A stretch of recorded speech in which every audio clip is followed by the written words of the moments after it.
कोई चतुर न पावे पारो नगरिया बावरी।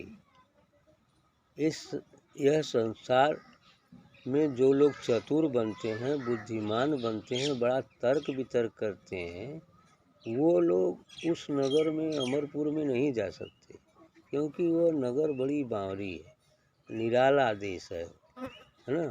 वहाँ बुद्धिमान व्यक्ति, चतुर व्यक्ति नहीं पहुँच सकते हैं।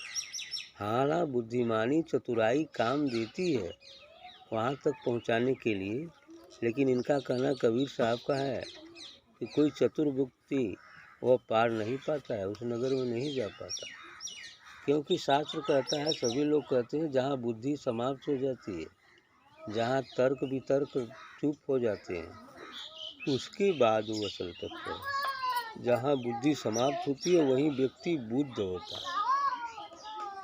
गौतम बुद्ध हुए तो बुद्धि से परे चले गए, तब बुद्ध हो गए। आज भी कोई यदि बुद्धि से परे चले गए तो वो बुद्ध है। बुद्ध का अर्थ ही होता है ज्ञान को उपलब्ध हो जाना, अपने को जान लेना, स्वयं को जान लेना, नाम को पहचान लेना, यही बुद्ध है। आगे कबीर साहब कह रहे हैं कि लाल लाल जो सब कोई कहे, आ सबकी गांठी लाल, आ गांठ खोल परखे नहीं, तासो भयो कंगाल। बहुत अच्छी लाइन है। सब लोग लाल लाल चिल्लाते हैं, राम राम चिल्लाते हैं, भगवान भगवान चिल्लाते हैं, और वो भगवान, वो आत्मा, वह लाल, वह हीरा हमारे अंदर ही गठरी में बंधा है। और जब तक इस गठरी को हम खोलेंगे नहीं, तब तक लाल की पहचान नहीं होगी। लेकिन अफसोस तो इस बात का है कि वह गठरी को खोलने का ज्ञान जीव को नहीं है। जो अपनी गठरी खोल लिया है वह रास्ता बताएगा, तब वो गठरी खोल सकता है। अपने बलबूते वो कितना ही कोशिश करे कि मैं गठरी को खोल ही लूँगा, तो यह गठरी जो हमारे अंदर बंधी है वो नहीं खुल पाएगी, क्योंकि बिना सद्गुरु की कृपा से वो खुलती नहीं। अर्थात वह आत्मा, वह नाम हमारे इस अंदर विराजमान है, जिस पर 3 शरीरों की 3 कोट पिजड़ा लगा हुआ है, यानी स्थूल सूक्ष्म कारण का। इसके बाद भी वो पिछले जन्मों के पाप पुण्यों के संस्कार, प्रारब्ध, वर्तमान और संचित, ये तीनों तरह के संस्कार की गठरी है, जिसके अंदर यह हीरा, यह लाल अर्थात आत्मा व नाम बंध गया है, जिसके कारण हम कंगाल फिरे फिरते हैं, कंगाल भय फिरते हैं, यानी दुख सुख का अनुभव करते हैं, दुखी सुखी होते हैं। इसलिए कहें कि गांठ खोल परखे नहीं, और ये गांठ खोलकर जब तक इस नाम की परख नहीं हो जाएगी, तब तक हम कंगाल ही हैं।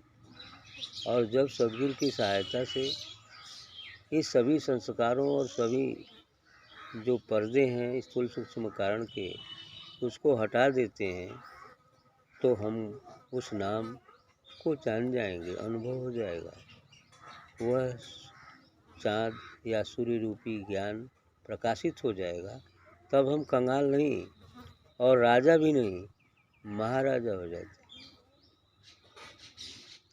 क्योंकि चाह गई चिंता मिटी, मनवा बेपरवाह, जिसको कुछ नहीं चाहिए वही शहंशाह।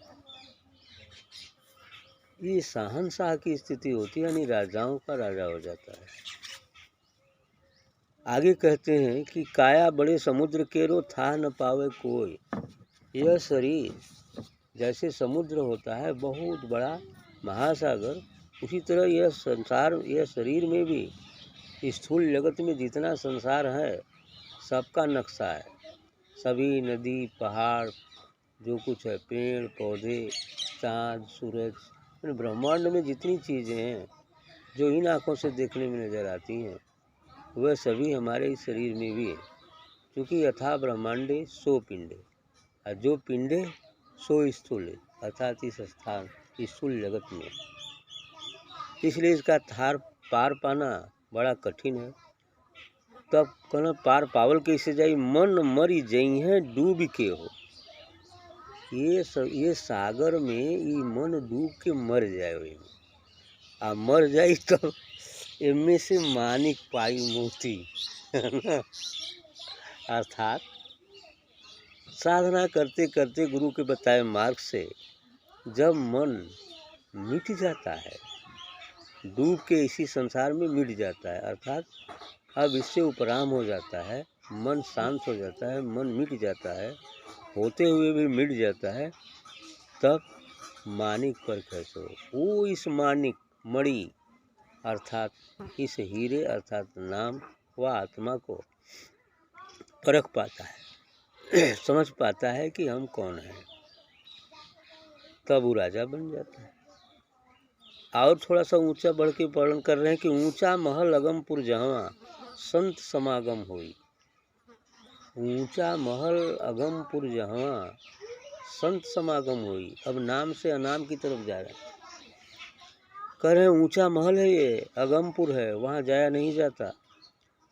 संत समागम हुई, वहाँ संत जन बिल्कुल है ना रहते हैं और वो अमृत पान किया करते हैं। वो कहा है ना, बिन पाँवों का पंथ है, बिन बस्ती का देश, बिना पिंड का पुरुष है, कहत कबीर सनेश। पवन नहीं पानी नहीं, नहीं धरती आकाश, तहाँ कबीरा संत जन, साही पास खवास। अर्थात बिन पाँवों का पंथ है वो, अध्यात्म बिन पाँवों का पंथ है। हम बैठे हैं लेकिन रास्ते में चलते हैं, बैठे बैठे सुरति के माध्यम से, ध्यान के माध्यम से हम विभिन्न लोगों का गमन करते हैं। आगे सहस्रार और त्रिकुटी शून्य, महाशून्य, 10वां द्वार, भंवर गुफा और अगम देश तक भी बैठे बैठे पहुंच जाते हैं। इसलिए कबीर ने साहब ने कहा कि बिन पाँवों का पंथ है, बिना बस्ती का देश है। देश तो इस संसार में बस्ती का मानते हैं, लेकिन वो बिना बस्ती का देश है।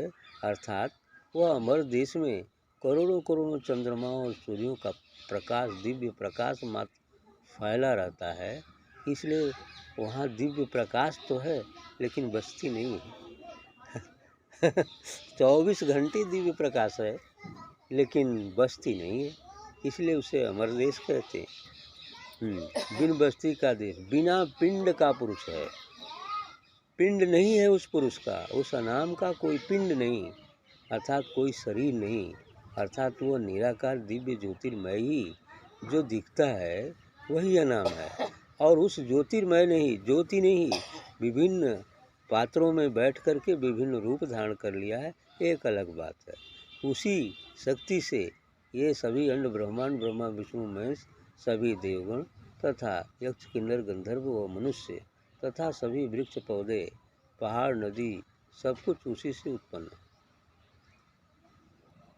कह रहे हैं कि हाँ, अच्छा लाइन वहाँ, बिना पिंड का पुरुष है, कहत कबीर साहब। कबीर साहब ये संदेश करते हैं कि वो पुरुष बिना पिंड का है, शरीर नहीं है, लेकिन है, एक दिव्य ऊर्जा है, एक दिव्य ज्योति है।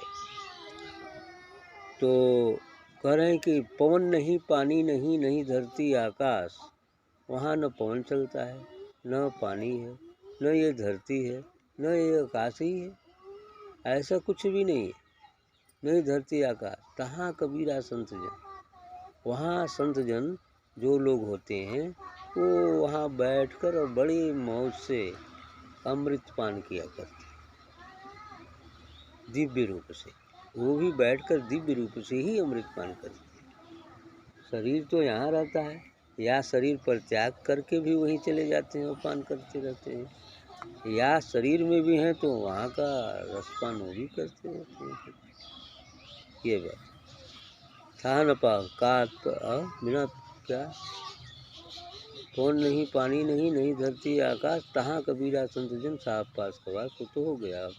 अब इस लाइन में आ रहे हैं कि मन मर गई हैं डूब के हुई। जब इस संसार में डूब के मन मर जाएगा, उब जाएगा, डूब जाएगा, यानी मन मिट जाएगा, तब मानिक परिखस हो, तब यही संसरवा में से मोती निकलेगा। अर्थात शरीर होते हुए, मन होते हुए जब हम शरीर और मन नहीं होंगे तो फिर क्या है, मोती रूपी जो आत्मा है, जो नाम है, उसका प्रत्यक्ष अनुभव हो जाए। यही मानिक का पाना है। मानिक परिखस होए, ऊंचा महल अगमपुर जहाँ संत समागम होई। हाँ, ऊंचा महल है, वो सबसे ऊंचा है और चारों तरफ है। वो कोई एक देशी नहीं है, वो सर्वत्र व्याप्त है। सभी अंड ब्रह्मांड जितने भी हैं अनेकानेक, सब उसी में हैं और उसमें होते सब में वह भी है।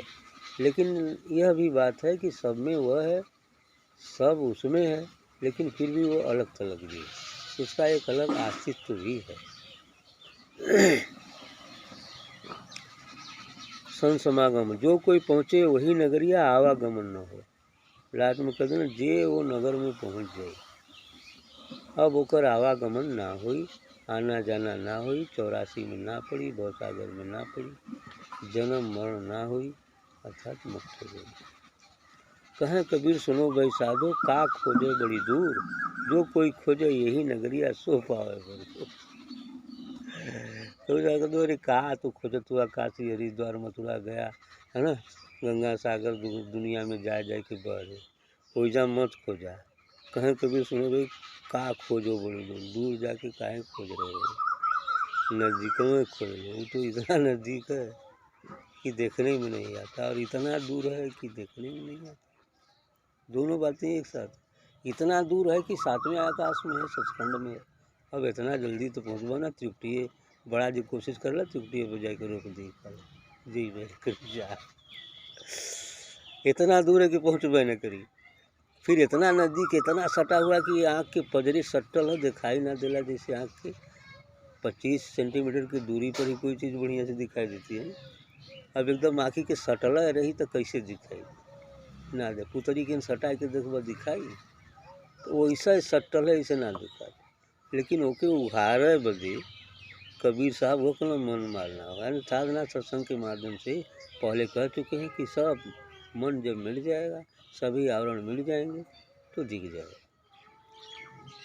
तो जो कोई खोजे यही नगरिया सो पावे भरपूर। यही नगरिया मतलब ये शरीरिये में जब खोजी, ये संसार में मतलब यही नगर, अर्थात शरीर भी एक नगर है, इसमें यदि खोजेगा गुरु के बताए मार्ग से तो मिल जाएगा। सो पावे भरपूर, आधा दिया वो ना, कतों भरपूर पाए जाए, एकदम पूरा का पूरा, है ना, ये स्थिति है। ठीक है।